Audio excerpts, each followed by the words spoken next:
Radhe Radhe. I am Kritika. Welcome back to the class. और आज हम इस वीडियो में देखेंगे क्लास 12 चैप्टर नंबर 1 का क्वेश्चन नंबर 1 एक्सरसाइज 1.1 का क्वेश्चन नंबर 1 का फिफ्थ पार्ट हमारा जो रह गया था हम इसमें कवर करेंगे। ओके, तो स्टार्ट करते हैं। क्या बोला है फिफ्थ पार्ट में? Relation R in the set A of human beings in a town, कि सेट ए में कुछ ह्यूमन बींग्स रहते हैं हमारे टाउन में at a particular time given by एक पर्टिकुलर टाइम पर। तो इसका तो इतना वो नहीं है। क्या बोला है फर्स्ट पार्ट में कि रिलेशन दे रखा है कि x और y जो है, एक वो है हमारे कोऑर्डिनेट्स दे रखे हैं कि x प्लेस पे x एंड y प्लेस पे y, x and y work at same place. बोला है x और y जो है इनके बीच का रिलेशन ये है कि वो दोनों सेम प्लेस पे वर्क करते हैं। ठीक है, तो हम कैसे निकालेंगे इसमें? जब भी, ये बात ध्यान रखना, जब भी सेम प्लेस, सेम थिंग या सेम, जब भी हमारे रिलेशन में सेम दे रखा होगा तो हमारे रिलेशन में क्या क्या आंसर्स आएंगे वो देखने हैं हमको। रिलेशन में क्या क्या हमारे सेट्स ऑर्डर्ड पेयर्स बनेंगे। जब भी सेम आएगा तो हमारे वही सारे ऑर्डर्ड पेयर्स हमेशा बनेंगे। तो हमने लेट किया, एक ए सेट दे दिया जिसमें सेट ए क्या बोला है? ह्यूमन बींग्स का सेट है। तो हमने मान लिया x y z human beings उसमें रहते हैं। ठीक है, जिसमें हमें एक्स वाई तो दे ही रखा है कि एक्स और y work at same place, कि एक्स और वाई हमारा एक ही जगह पे वर्क करते हैं। तो हमारा इसका रिलेशन क्या आएगा? अगर हम इसका रिलेशन निकालें तो याद रखना है सेम वालों के लिए हमेशा, चाहे सेम प्लेस, सेम थिंग या कुछ भी सेम चीज़ हो, सेम बुक्स, सेम पेन या कुछ भी सेट्स में रिलेशन में हमें दे रखा होगा तो हमारे हमेशा यही वाले ऑर्डर्ड पेयर्स बनेंगे। क्या? एक्स और वाई हमारे सारे रिलेशन लेने हैं, इनके रिलेशन देते हैं ना, इन्हीं से तो रिलेशन निकालेंगे। और बोला x and y work at same place, तो कैसे निकालेंगे? X y z. एक्स का पेयर एक्स के साथ हो सकता है एक्स और एक्स दोनों सेम प्लेस पे वर्क करते हो सकता है वाई और वाई करते हो, और हो सकता है जेड और जेड करते हो। ठीक है, दूसरा क्या ऑर्डर्ड पेयर हो सकता है कि एक्स हो सकता है वाई के साथ करता हो, ये हमेशा सेम, कि पहले आपस में और फिर एक्स का सबके साथ, एक्स का वाई के साथ, एक्स का जेड के साथ, फिर वाई का एक्स के साथ, वाई का जेड के साथ, एंड देन z का x के साथ और z का y के साथ। तो जब भी सेम आएगा तो हमें ऐसे ही कोई भी तीन अपने आप से लेट करके x y z ही हमेशा, जैसे ये रख लो प्रैक्टिस के लिए कि हमेशा हमें a में कोई भी एक सेट a डिफाइन करना है तो x y z, चाहे वो थिंग्स बोले तो हम x y z थिंग्स ले लेंगे, ऐसे हमको इसमें रखने हैं। और जो इसके रिलेशन बनेंगे, अभी हमने सिंपल इसका रिलेशन बनाया है, ठीक है, इसके अकॉर्डिंग। तो क्या बनेगा? हमेशा जब भी वर्क एट सेम प्लेस होगा तो एक्स एक्स, पहले एक्स का एक्स के साथ, वाई का वाई के साथ, जेड का जेड के साथ, आपस में भी होगा कि एक्स और एक्स सेम प्लेस पे वर्क करते हो, क्योंकि इसके अकॉर्डिंग क्या है, ये एक्स है और ये वाई है ना। तो एक्स और वाई सेम प्लेस, ये हो गया सेम प्लेस, ये हो गया। फिर एक्स का सबके साथ, एक्स का एक बार वाई के साथ, फिर जेड के साथ, फिर वाई का सबके साथ एक्स के साथ और जेड के साथ, फिर जेड का एक्स के साथ और वाई के साथ। क्लियर है? हमेशा यही वाले हमारा रिलेशन आएगा जब भी सेम प्लेस बोला होगा या सेम कुछ भी बोला होगा तो। ठीक है, अब हम क्या करते थे? सबसे पहले अपने सारे रिफ्लेक्सिव, ये वही क्वेश्चन था, क्वेश्चन नंबर 1 में क्या बोला था? यही तो बोला था कि हमें रिफ्लेक्सिव, सिमेट्रिक, ट्रांजिटिव तीनों चेक करना है कि है या नहीं। तो हम तीनों इसका चेक करेंगे। फर्स्ट हमने जैसे सबसे पहले चेक किया रिफ्लेक्सिव के लिए। रिफ्लेक्सिव के लिए हमने कंडीशन पढ़ी थी। क्या कंडीशन पढ़ी थी? कि a, बिलोंग्स टू r होना चाहिए। ठीक है, बट इसके अंदर हमारा क्या है? x और y है, तो हम x y के अकॉर्डिंग देखें, मतलब सेम जैसे हमने पढ़े थे ना, a और a होना चाहिए, दैट मीन्स 1 और 1 होना चाहिए। अगर हमारे सेट्स में 1 2 3 है तो 1 और 1, 2 और 2, 3 और 3। बट अगर हमारे सेट्स में x y है तो x और y के अकॉर्डिंग लेंगे। हम क्या लेंगे कि a और a बिलोंग्स टू r होना चाहिए, तो हम x के अकॉर्डिंग देखेंगे, क्या x और x बिलोंग्स टू r है? क्या y to y belongs to r है? बिल्कुल। तो therefore या फिर so it is reflexive, तो ये रिफ्लेक्सिव होगा। ठीक है, सेकंड सिमेट्रिक। सिमेट्रिक के लिए चेक करेंगे। सिमेट्रिक के लिए क्या कंडीशन थी कि a, b अगर हमारा बिलोंग्स टू r है तो b, a भी हमारा बिलोंग्स टू r होना चाहिए। इसका उल्टा है ना। तो इसके अकॉर्डिंग हमारा क्या होना चाहिए? अगर हमारा x, y belongs to r है, क्या है x, y हमारा r में? बिल्कुल है, ये रहा। तो y कोमा एक्स भी बिलोंग्स टू आर हो। क्या y कोमा एक्स है, ये रहा, ये भी हमारे रिलेशन में, ये भी बिलोंग कर रहा है हमारे आर को, तो so it is symmetric.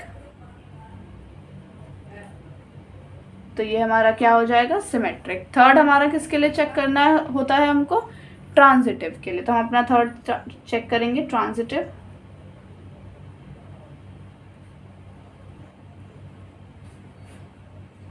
Transitive के लिए क्या कंडीशन होती है कि a comma B belongs to R है, b comma C belongs to R है, तो a कोमा सी भी आर को बिलोंग करे, यही होती है। तो हम अपना चेक करते हैं, कोई भी हम इसमें से नंबर उठाते हैं, क्या उठा सकते हैं, x कोमा वाई, ठीक है, कुछ भी उठा लेते हैं, जैसे x कोमा वाई ले लेते हैं कि a x है b y है। x कोमा वाई क्या हमारा है इसमें, बिल्कुल है रिलेशन में। फिर y कोमा सी, कोई एक अदर वैल्यू उठानी होगी y के साथ, जैसे z है, तो y comma z belongs to r है, बिल्कुल हमारे रिलेशन में है। तो हमारा a कोमा सी मतलब a ये है और c ये है, मतलब x कोमा z भी बिलोंग्स टू r हो। क्या हमारा x कोमा z इसमें है, ये रहा, बिल्कुल, तो ये भी बिलोंग्स टू r आ गया। तो इससे हमें क्या पता चलता है, सो इट इज ट्रांजिटिव। तो ये हमारा ट्रांजिटिव है। क्लियर है, यहाँ तो कोई डाउट तो नहीं है।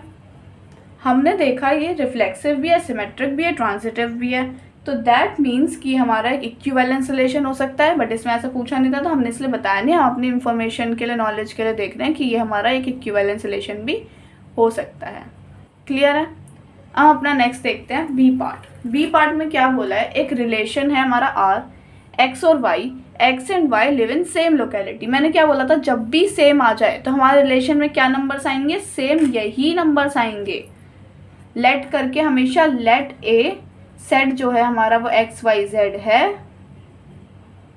और relation same as it is यही वाले आएंगे सारे, सेम सारे ये वाले हमारे इसके अंदर आ जाएंगे ऑल, ठीक है।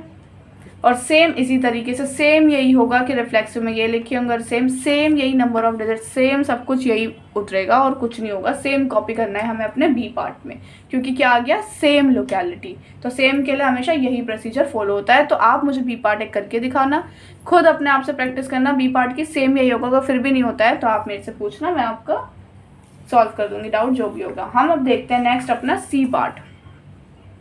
सी पार्ट में क्या बोला है कि relation x comma y such that x is exactly 7 centimetre taller than y, कि x जो है, जो हमारा x है वो 7 सेंटीमीटर बड़ा है y से, यही बोला है।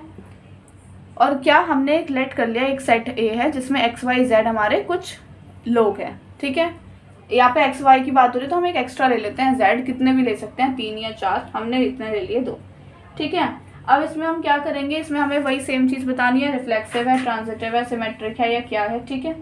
तो हम अपना स्टार्ट करते हैं फर्स्ट पार्ट। क्या होता है हमारा फर्स्ट पार्ट, रिफ्लेक्सिव से स्टार्ट करते हैं, ठीक है।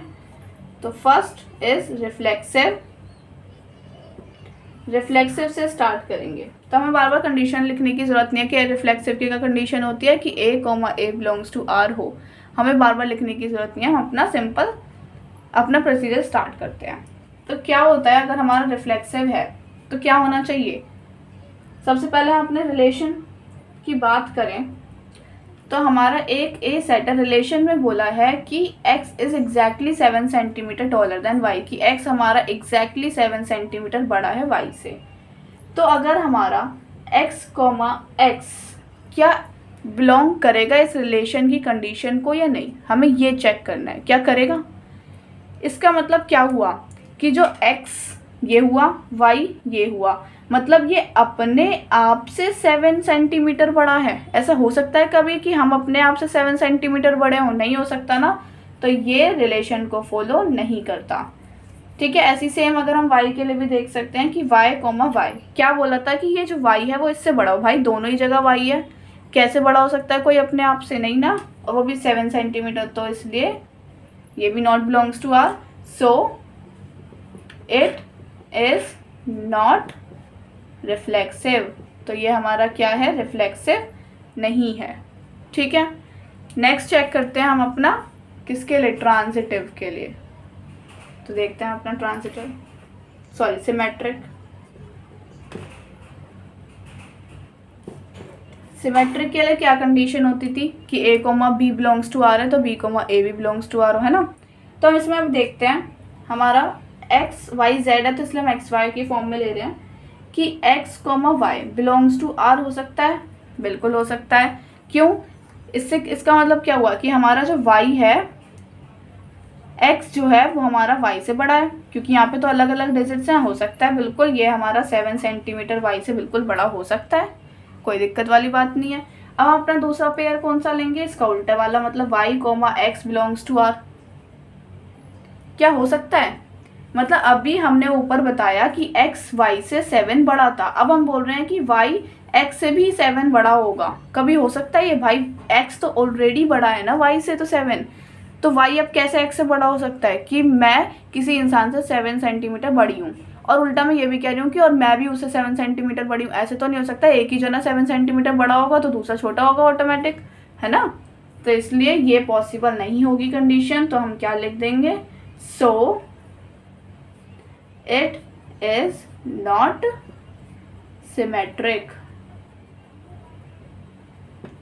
अब अपने थर्ड पे आते हैं, विच इज ट्रांजिटिव। ट्रांजिटिव के लिए क्या होता है, कंडीशन कि a comma B belongs to R, b comma C belongs to R and a comma C belongs to R, यही होती है। तो हम अपने ट्रांजिटिव के लिए चेक करते हैं क्या, कि अगर हमारा x comma y belongs to R है, बिल्कुल हो सकता है, हमारा x 7 सेंटीमीटर बड़ा हो सकता है y से, बिल्कुल। अब हमें एक नंबर अदर लेना होगा, y comma z belongs to R, इसलिए हम 3 तो लेकर चलते हैं अपने सेट्स में नंबर, क्योंकि हमें ट्रांजिटिव में 3 नंबर्स की जरूरत पड़ती है, ए बी और बी सी और फिर ए सी। और y और z बिलोंग्स टू आर, क्या हो सकते हैं, बिल्कुल हो सकते हैं। हो सकता है कि x तो y से बड़ा था 7 सेंटीमीटर, और यहाँ पर y बड़ा हो z से 7 सेंटीमीटर, बिल्कुल हो सकता है ना। अब a और c मतलब x and z, x comma z भी r को बिलोंग करेंगे या नहीं, वो हम चेक करते हैं। हमने पढ़ा यहाँ पर, क्या देखा हमने इस फर्स्ट कंडीशन में कि x हमारा बड़ा है y से 7 सेंटीमीटर, यही देखा हमने। अब दूसरी कंडीशन में बोला है कि y बड़ा है z से 7 सेंटीमीटर, ऐसी बनेगा कि y z से 7 सेंटीमीटर बड़ा है। अब बोला x z से 7 सेंटीमीटर बड़ा होगा, कैसे, देखो x यहाँ पर है और z ये रहा, x जो है वो z से कितने मीटर बड़ा है, 7 यहाँ पे 7 यहाँ पे, टोटल तो वो 14 सेंटीमीटर बड़ा हो गया ना, तो ये बिलोंग्स टू आर तो नहीं होगा बिल्कुल भी। तो इसलिए हम लिख देंगे एंड में क्या, सो it is not transitive. Clear है, कोई डाउट तो नहीं है, समझ आया, बिल्कुल। अब अपने नेक्स्ट पार्ट पे चलते हैं, डी पार्ट पे। क्या बोला है डी पार्ट में, कि एक रिलेशन दे रखा है हमको, जिसमें रिलेशन में क्या बताया है कि एक्स वाई है और x is wife of y, कि जो एक्स है वो वाइफ है किसकी, वाई की वाइफ है। तो हम इसको ऐसे सॉल्व करना स्टार्ट करेंगे। सबसे पहले अपना क्या सॉल्व करते हैं हम, रिफ्लेक्सिव शुरू करते हैं। रिफ्लेक्सिव क्या कंडीशन फॉलो करता है कि a comma a belongs to R हो, है ना। तो हम यहाँ क्या लिखेंगे रिफ्लेक्सिव के लिए, कि x कोमा एक्स या y कोमा वाई आर को बिलोंग करेगा या नहीं करेगा। हम लेट तो कर ही लेंगे, लेट a जो हमारे एक सेट है वो उसमें x y z नंबर्स हैं, कुछ लोग हैं, सॉरी क्योंकि यहाँ लोगों की बात हुई है, वाइफ हस्बैंड की। तो हमने क्या देखा, क्या x कोमा एक्स हो सकता है, इस रिलेशन की कंडीशन को फॉलो कर सकता है या नहीं। देखो क्या बोला था, x वाइफ है y की, मतलब जो ये फर्स्ट नंबर है ये दूसरे नंबर की वाइफ है ना। तो अगर हम देखें x वाइफ है x की, मतलब मैं खुद की वाइफ कैसे हो सकती हूँ, है ना। कोई भी इंसान खुद की वाइफ कैसे हो सकता है, नहीं हो सकता ना, तो doesn't belong to R. Same ऐसी y की वाइफ है, ऐसे कैसे हो सकता है कोई खुद की वाइफ, तो ये भी doesn't belong to R, so it is not reflexive. तो ये रिफ्लेक्सिव नहीं होगा। सेकेंड कंडीशन हम अपनी चेक करते हैं किसकी, सिमेट्रिक की। सिमेट्रिक में क्या कंडीशन होती है, सिमेट्रिक में होती है कि ए कोमा बी आर को बिलोंग करे तो उसका उल्टा बी कोमा ए भी आर को बिलोंग करे, यही कंडीशन होती है।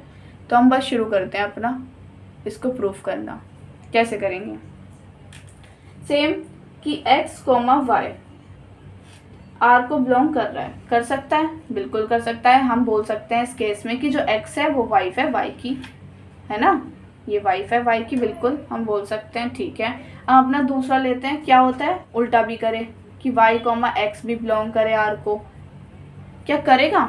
देखो अभी हमने बताया x वाइफ है ना, तो y क्या हुआ, y तो हस्बैंड हुआ, है ना। पर हम दूसरे केस में बोल रहे हैं कि अगर x वाइफ है y की तो y वाइफ है x की, ऐसे कैसे हो सकता है, y तो हस्बैंड है ना हमारा, ये तो उल्टा कैसे हो सकता है, मतलब मैं किसी की वाइफ तो वो मैं उसकी वाइफ, ऐसे कैसे हो सकता है ना कि वो मेरी वाइफ, तो ऐसे पॉसिबल बिल्कुल भी नहीं है। तो ये भी क्या हो जाएगा, नॉट बिलोंग टू, क्योंकि x तो ऑलरेडी वाइफ है, यहाँ पे x y कौन हो गया, मेल हो गया। अब यहाँ पे हमने बोल दिया y वाइफ है, उल्टा भी पॉसिबल हो सकता है, ऐसे हो ही नहीं सकता कभी, तो इसलिए सो इट इज नॉट सिमेट्रिक। ये सब रफ वर्क होते हैं जो हमें खुद बस समझने के लिए करने होते हैं, ठीक है। नेक्स्ट थर्ड पार्ट हमारा किसका प्रूफ करते हैं हम, ट्रांजिटिव का। ट्रांजिटिव में क्या कंडीशन होती है कि ए कोमा बी आर को बिलोंग करे, बी कोमा सी आर को बिलोंग करे, तो ए कोमा सी भी आर को बिलोंग करे, है ना। तो हम अपने नंबर लेते हैं कि एक्स कोमा वाई आर को बिलोंग करे, कर सकता है, बिल्कुल, ये हमारी इसकी वाइफ हो सकती है। अब हम देखें कि वाई कोमा एक थर्ड बंदा जेड, क्या अभी हमने बताया एक्स वाइफ है किसकी, वाई की, है ना, एक्स वाइफ है वाई की। अब यहाँ बोल दिया वाई वाइफ है जेड की, अभी तो बताया कि एक्स वाइफ है वाई की, तो वाई तो मेल हुआ ना, यहाँ पे हस्बैंड हुआ। अब यहाँ हमने बोल दिया कि वाई वाइफ है, अब हमने उसका जेंडर चेंज कर दिया, ऐसे कैसे हो सकता है, बिल्कुल नहीं हो सकता, तो ये भी पॉसिबल नहीं है। थर्ड क्या होता है, ए कोमा सी मतलब एक्स कोमा जेड। अभी हमने बताया एक्स तो वाइफ थी हमारी वाई की, तो अब एक्स जेड की वाइफ कैसे हो सकती है, दो की, तो इसलिए ये भी क्या हो गया हमारा, बिल्कुल भी आर को बिलोंग नहीं करे, क्योंकि एक्स तो ऑलरेडी वाई की वाइफ है, वो जेड की वाइफ नहीं पॉसिबल हो सकता बिल्कुल भी। सो इट इज नॉट ट्रांजिटिव, तो ये हमारा ट्रांजिटिव नहीं होगा, ठीक है। अब हम देखते हैं अपना नेक्स्ट ई पार्ट। ई पार्ट में क्या बोला है कि x कोमा वाई सेम वही सच दैट कि x is father of y, यहाँ पे था x is wife of y, तो अब यहाँ है x is father of y। Same इसी मेथड से होना है, जब भी बोला हो कि x this is of this, है ना, तो इसी मेथड से होगा। सेम हम अपना क्या करेंगे, a को डिफाइन कर लेंगे कि इसमें x y z लॉग है। सेम रिफ्लेक्सिव में हम यही लेंगे कि x और x, अब बस इस केस में ये हो जाएगा, क्या होगा, x is father of y, क्या x हमारा x का फादर हो सकता है, एक दूसरे का फादर हो सकता है, बिल्कुल भी नहीं हो सकता। नेक्स्ट हम देखते हैं क्या बोला है, y comma y belongs to r, हो सकता है, नहीं, y का फादर भी नहीं हो सकता, तो ये भी सेम ऐसे ही होगा। सेम यहाँ पर सिमेट्रिक में कि x y का फादर हो सकता है, बिल्कुल हो सकता है, y x का फादर हो सकता है, जब हमने बोल दिया x ऑलरेडी फादर है तो y कैसे फादर बन गया, है ना, तो ये ऐसे सेम होगा। सेम यहाँ पे क्या होगा, बस बोलने वाली चीज़ तरीका अलग होगा, बाकी लिखने का सेम यही प्रोसेस है हमारा। जैसे इसमें कि x y का फादर है, बिल्कुल हो सकता है, y z का फादर है, x तो y का फादर है और y z का फादर है, चलो ये भी हो गया। अब x z का फादर है, कैसे हो सकता है, वो तो ग्रैंड फादर हो जाएगा, है ना, तो ये भी हमारा बिल्कुल भी पॉसिबल नहीं है। तो इसलिए same as it is, same as E, आप लोग करेंगे ये खुद। अगर तब भी कोई डाउट होता है तो आप मुझे कमेंट सेक्शन में बताना, मैं आपके डाउट सॉल्व करूँगी, ठीक है। अब हम देखते हैं एक और question, question number 2। Question number 2 क्या बोल रहा है, show that the relation R, हमें शो करना है कि जो रिलेशन आर है in the set R of real number. Set एक आर हमारा डिफाइन किया गया है जो कि रियल नंबर का सेट है, ठीक है, मतलब सेट को आर से डिनोट करना है, इस बार ए से नहीं, सेट को भी आर से डिनोट करना है, जिसमें रियल नंबर्स हैं। इस बार हमारा कोई अपने आप से नहीं लेने, इस बार बोल रखा है रियल नंबर्स का है, ठीक है।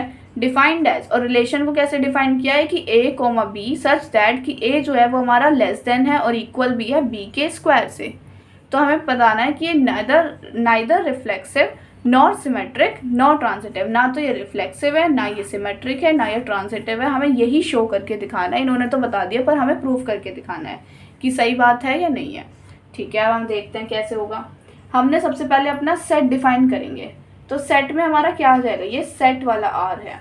ठीक है, क्या क्या आ जाएगा, रियल नंबर से, रियल नंबर्स मतलब 0 भी आएगा, +-1 भी आएंगे, +-2 है ना, ऐसे चलते चलते ये भी आएंगे नंबर्स। दूसरा, रियल नंबर में तो रैशनल नंबर्स भी आते हैं, तो हमारे अपॉन वाले नंबर्स भी आएंगे।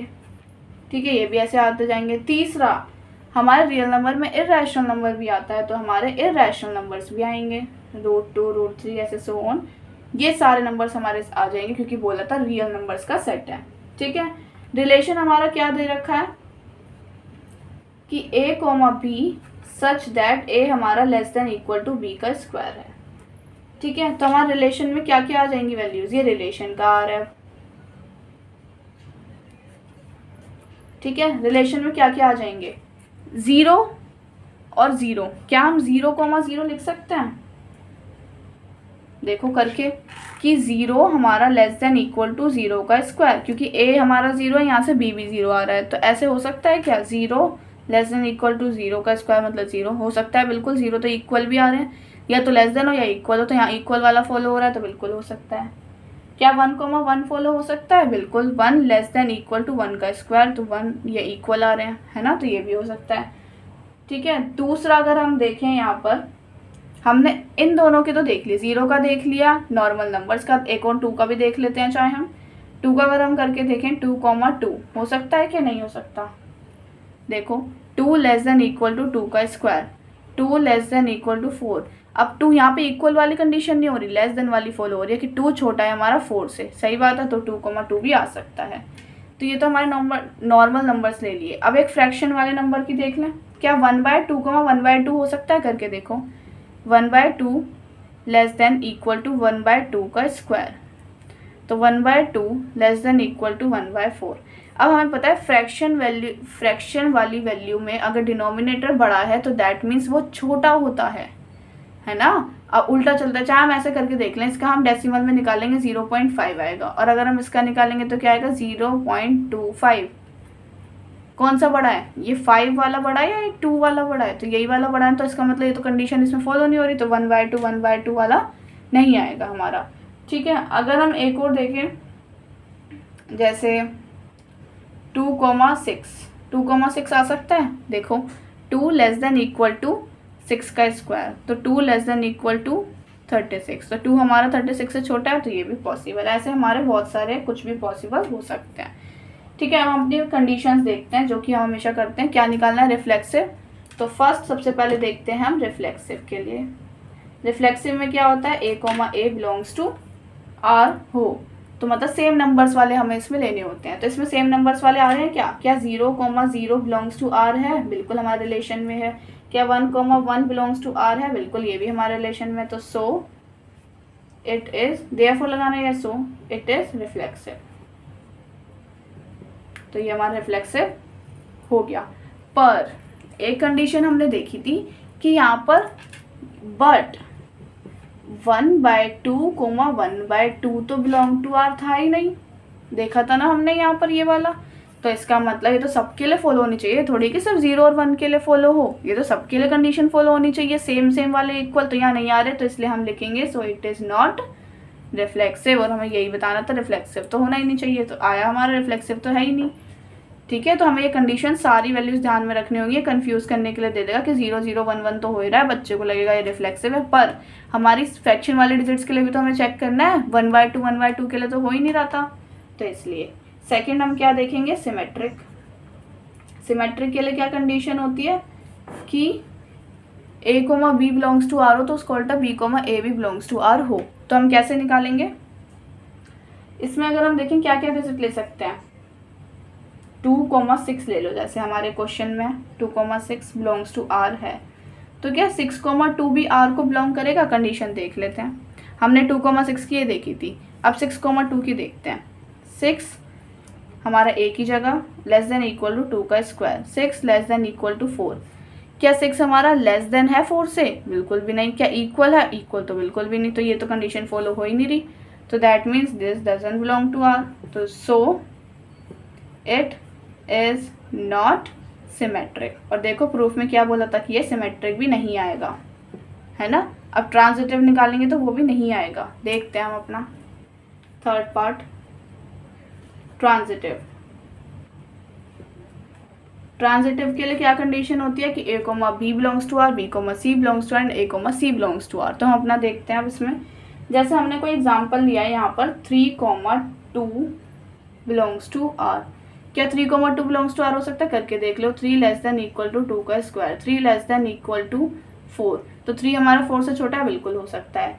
दूसरा हमें क्या लेना होगा, 2 के साथ वाला कोई नंबर से कोई फ्रैक्शन वैल्यू ले लें अगर हम 3/2, क्या होगा चेक करके देख लो। फिर से ये रफ वर्क है सारा, यहाँ पे चेक करके देखेंगे। 2 लेस देन इक्वल टू 3/2 का square, 2 less than equal to 9/4, तो हमारा 2 छोटा है। अगर हम इसको डेसिमल में लिखें तो क्या आएगा, 4 2 जा 8, 1 2 2.25 समथिंग, है ना।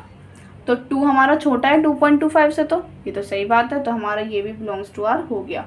तीसरा ए कोमा सी, जो कि क्या है 3,3/2, क्या 3,3/2 हो जाएगा? ये भी करके देखो। 3 लेस देन इक्वल टू 3/2 का square, 3 less than equal to 9/4, 3 less than equal to, इसको फ्रैक्शन में किया था तो 2.25 आया था। क्या 3 बड़ा आ रहा है, 3 छोटा आ रहा है? नहीं आ रहा ना, 3 तो बड़ा है, तो ये भी हमारी फॉलो नहीं करेगी, तो डजंट बिलोंग टू आर। तो हम लिख देंगे सो इट इज़ नॉट ट्रांजिटिव। और हमें यही बोला था, ना तो ये आएगा सिमेट्रिक, ना ये आएगा रिफ्लेक्सिव, ना ये आएगा ट्रांजिटिव, है ना। और यही हमें शो करना था, शो कर दिया। क्लियर है, कोई डाउट तो नहीं है? इसी के साथ आज का हमारा वीडियो कंप्लीट होता है। इससे नेक्स्ट क्वेश्चन हम देखेंगे अपनी नेक्स्ट वीडियो में, वरना वीडियो और लंबी हो जाएगी और आपको बोर भी हो जाओगे, कुछ समझ नहीं आएगा। थोड़ा रिलैक्स लेना होता है, आप इनकी प्रैक्टिस करना तब तक। अब तक तो आई होप कि समझ आ जाएंगे, रिफ्लेक्सिव, सिमेट्रिक, ट्रांजिटिव समझ आ गए होंगे। बहुत ईजी प्रोसेस है, 2-3 बार प्रैक्टिस करोगे, 2-3 बार वीडियो देख के करना, फिर सेल्फ करना, अपने आप क्लियर हो जाएगा। ठीक है, तो मिलते हैं अपने नेक्स्ट वीडियो में। लाइक करना, सब्सक्राइब करना, अपने क्लासमेट्स के साथ शेयर करना, और अपने जितने भी डाउट्स हैं उसको कमेंट में मुझे बताना, मैं सॉल्व करूँगी। ओके, राधे राधे।